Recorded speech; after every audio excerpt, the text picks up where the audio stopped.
Bharatiya Janata party, Bharatiya Janata party, Bharatiya Janata party, Mohsin साहब, मोहसिन साहब।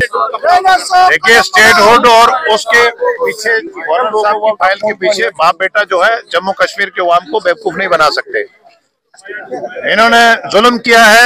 उमर अब्दुल्ला साहब ने बडगाम के लोगों को धोखा दिया है और वो झूठ बोलते हैं और एक पर्टिकुलर कम्युनिटी को 70 साल इनके साथ जुल्म करा है बडगाम में। और इंफ्रास्ट्रक्चर अस्पताल से लेकर बाकी जो हाईवे का इंफ्रास्ट्रक्चर है, कोई भी डेवलपमेंट का काम है, बडगाम के लोगों के साथ जुल्म हुआ है। मुझे नहीं मालूम कि वो किस कैपेसिटी में, जब उन्होंने छोड़ दिया, कहां से कैंडिडेट लाया, किस कैपेसिटी में वो वोट मांगने आए, जब एक पार्टी के प्रेसिडेंट जो है वो खुद उसको एक कॉन्स्टिट्यूएंसी को छोड़ देते हैं और वो एलजी साहब के पीछे छुप के और झूठ बोल के लोगों के साथ, लोगों ने पॉपुलर मैंडेट दिया है, लोगों में वो एब्सेंट है और झूठ बोलते हैं, लोग इन्हें नकारेंगे। तो आपको लगता है बीजेपी को लोग यहाँ पर समर्थन देंगे? बीजेपी के बिना बडगाम की तकदीर को कोई नहीं बदल सकता। भारतीय जनता पार्टी, आगे मोहसिन साहब, आगे मोहसिन साहब, अवाम कश्मीर, अवाम बडगाम, अवाम जितवाया। बडगाम के अवाम ने आपको जितवाया असेंबली में और आपने उनको खुदा के भरोसे छोड़ दिया। अब किस मुंह से आपने यहां कैंडिडेट खड़ा करा है? वो कैंडिडेट किस मुंह से आप बडगाम की अवाम से वोट मांगते हैं? बताइए ना जरा, कोई रीजन, कोई अखलाकी रीजन है? कोई कोई डेवलपमेंट करा है? आपने बडगाम के अवाम को दिन दहाड़े छोड़ के गांधरबल को गोद में लिया और लोगों ने और अवाम ने आपको यहां मेजॉरिटी दी। गुलगुल अपील करान, रिक्वेस्ट करान, अगर जती काम मगर सह वस दूर। भारतीय जनता पार्टी जिन वोट, भारतीय जनता पार्टी काम शुक्रिया। अगर दलपितर प्रोजेक्ट 70 वन वुचमुत बडगाम कॉन्स्टिट्यूंसी प्रोजेक्ट 2 वन मज प्रोजेक्ट मिलो दलपितर रोपे।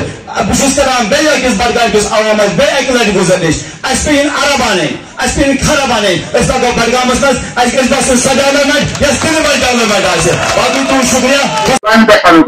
मगर ये नेशनल कॉन्फ्रेंस क्या बैकलाट आमत। नेशनल कॉन्फ्रेंस तक पंचायती राज वो लीडर बने कर सन बीडीसी चेयरमैन कत सन म्यूनिसिपलिटी प्रेसिडेंट कत सन म्यूनिसिपलिटी काउंसिलर अवाम के एहसास वनस अवाम बसान अ मेलो फायदा सोजन लाइन मज पे तिम वन साहब वन आराम साहब वनस टाइम मिलनो कहें। मगर आज वो तुम सन भारतीय जनता पार्टी काम कर अमे पे पत्म लट गोल्डन कार्ड चाहे लादी बेटी तुम वो स्कीम अगर स्कीम पढ़ो तो लगे शाम तक स्कीमन पढ़नस। मगर बह अक लट बे गुजारिश करान 1 नवंबर नुन सोन निशान कंपोज गस नसदनस पे सुबह दबाव भारतीय जनता पार्टी कामयाब करें। नेशनल कॉन्फ्रेंस करेंगे। यही गुजारिश करते हुए मैं अपनी बात को यही खत्म करता हूं। एक बार गुजारिश करता हूं, हाथ खड़े करके जोरदार तरीके से लोगों को उन जख्मों पर मरहम लगाने का काम मरकज की मोदी हुकूमत ने किया। एक दौर था जब हमारे बच्चे घर से स्कूल, कॉलेज और यूनिवर्सिटी पढ़ने के लिए जाते थे। घर के वालिदैन, बच्चों के वालिदैन को डर रहता था कि हमारे बच्चे शाम को वापस आएंगे या नहीं आएंगे। कोई बिजनेस वाला अपनी दुकान के लिए काम पर जाता था, घर वालों को डर रहता था। कोई सरकारी मुलाजिम अपने दफ्तरान में ऑफिस जाता था, घर वालों को फिक्र रहती थी। कोई बाजार सामान लेने के लिए हमारी मां बहनें जाती थी, उनको डर रहता था पता नहीं घर आएंगे कि नहीं आएंगे। लेकिन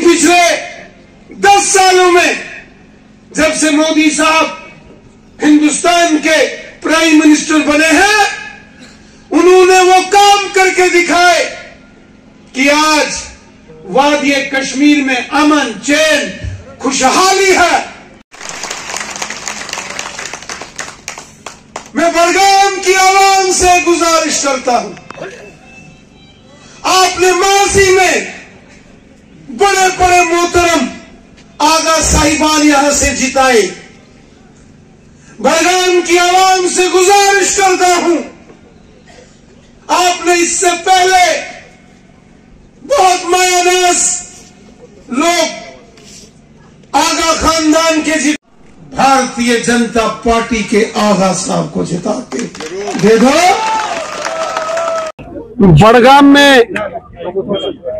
जो यहाँ वादी कश्मीर की बड़गाम असेंबली कॉन्स्टिट्यूंसी है, यहाँ बाई इलेक्शंस हो रहे हैं और मैं देख रहा हूं कि हर जगह भारतीय जनता पार्टी को जबरदस्त सपोर्ट मिल रही है।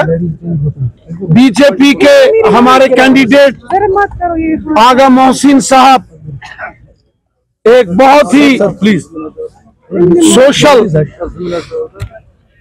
और लोगों का दर्द दिल रखने वाले शख्स हैं, जो सपोर्ट बीजेपी को बड़गाम में मिल रहा है बहुत जबरदस्त सपोर्ट है।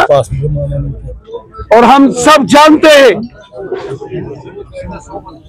कि बीजेपी ने 2014 में शोपियान से जावेद कादरी साहब ने भी लगभग 7-7.5 हजार वोट लिए।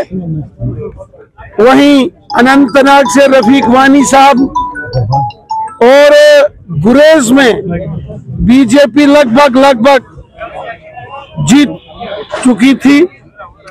वादी कश्मीर में कमल का फूल खिलने वाला है। लोगों के दिलों में मुल्क के प्राइम मिनिस्टर साहब के लिए मोहब्बत है, जो मोदी साहब ने गरीबों, मस्कीनों, ज़ईफों, बेसहारा लोगों की खिदमत के लिए जो स्कीमें चलाई हैं, जिसका फायदा आम लोग ले रहे हैं। कश्मीर के गांव हो, शहर हो, हर जगह आज अमन, शांति, खुशहाली है। ये भी मोदी साहब की देन है। और यकीन मानिए, बीजेपी बड़गाम असेंबली के जो बाई इलेक्शंस हैं, बीजेपी का जबरदस्त यहाँ परफॉर्मेंस रहने वाला है। जब आप अमन और पीस का दावा कर रहे हैं, तो फिर स्टेटहुड रेस्टोरेशन क्यों नहीं हो रहा? स्टेटहुड की लड़ाई तीसरी की जीत होगी। देखिए, लोगों ने बड़गाम में नेशनल कॉन्फ्रेंस पहले भी जीती है। नेशनल कॉन्फ्रेंस का दौर बड़गाम के लोगों ने देखा है।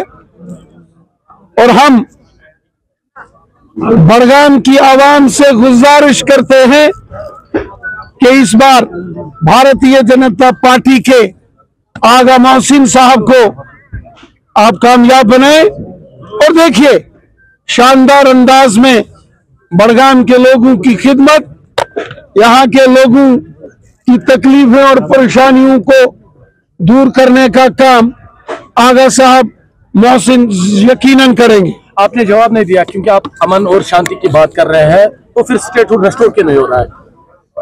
चूंकि इस समय इलेक्शन में कोड ऑफ कंडक्ट लगा है, कोई भी ऐलान अगर यहाँ करेंगे तो इलेक्शन कमीशन केस डाल सकता है। इलेक्शन के बाद उम्मीद कर सकते हैं स्टेटहुड रेस्टोर होगा। जहां तक मामला स्टेटहुड का है, तो मुल्क के प्राइम मिनिस्टर साहब ने, होम मिनिस्टर साहब ने भी कई बार इसका जिक्र किया है। और इसलिए ये मुल्की सतह पर बड़ा फैसला होगा और यकीनन होगा। लेकिन साथ ही साथ जो मोदी साहब ने और होम मिनिस्टर साहब ने वादी कश्मीर की बेहतरी के लिए काम किए हैं, वो भी सारी दुनिया के सामने हैं। आज अगर जम्मू कश्मीर में अमन है, शांति है, खुशहाली है, आज जम्मू कश्मीर में स्कूल, कॉलेज, यूनिवर्सिटीज खुले हैं, बाजारों में रौनक है, सड़कों पर गाड़ियों की चहल पहल है, ये अमन, शांति, खुशहाली ये भारतीय जनता पार्टी की देन है, ये मोदी साहब की देन है। मोदी साहब ने दिल्ली की दूरियां और दिल्ली की दूरियां जम्मू कश्मीर से कम की। ये उसी का नतीजा है कि आज पूरे जम्मू कश्मीर में अमन, शांति और खुशहाली है।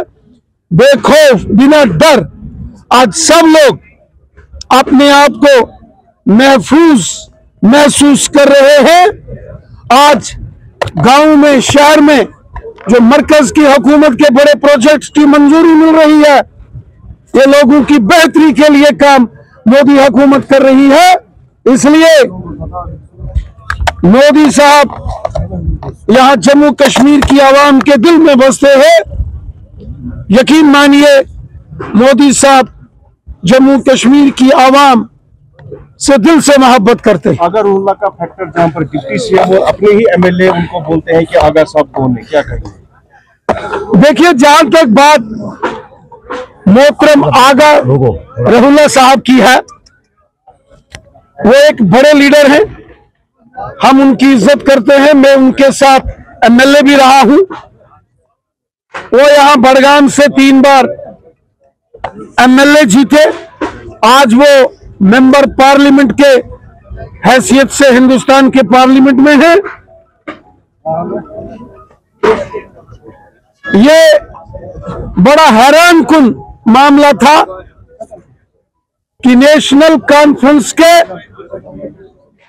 एक मिनिस्टर ने आगा सैयद रहुल्ला साहब को लेकर जो बयानबाजी की कि कौन आगा रहुल्ला, कैसा आगा रहुल्ला, ये बयान अगर नेशनल कॉन्फ्रेंस के मिनिस्टर दे रहे हैं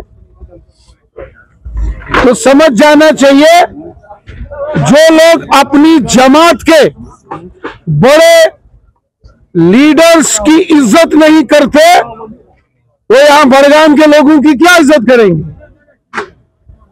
हमारे सियासी इख्तिलाफात, पॉलिटिकल डिफरेंसेस आगा सैयद रहुल्ला साहब के साथ हो सकते हैं,